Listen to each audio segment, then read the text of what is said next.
కాళంగి మర్దన అలంకారంలో శ్రీ రామచంద్రస్వామి భక్తులకు దర్శనమిచ్చారు. చిత్తూరు నగరం గిరీంపేటలో వెలసిన శ్రీ వీరాంజనేయ స్వామివారి ఆలయంలో జరుగుతున్న వసంత నవరాత్రి ఉత్సవాలలో భాగంగా స్వామివారిని చిన్ని కృష్ణుడు కాళంగి సర్పాన్ని మర్దన చేస్తున్న అలంకారంలో కొలువు తీర్చి విశేష కుంకుమార్చనలు జరిపి హారతులు సమర్పించారు.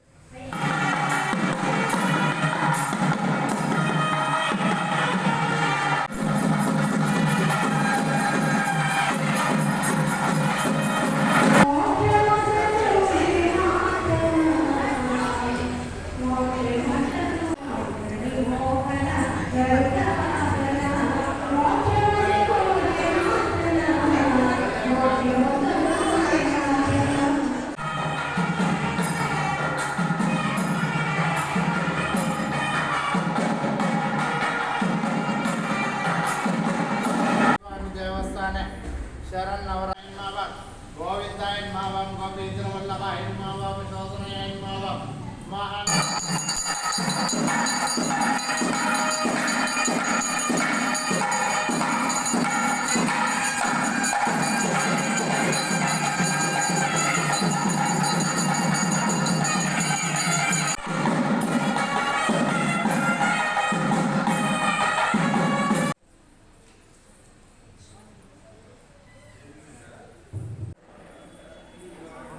మరిన్ని వీడియోలకు మా ఛానల్ను లైక్ చేయండి, షేర్ చేయండి, సబ్స్క్రైబ్ చేయండి.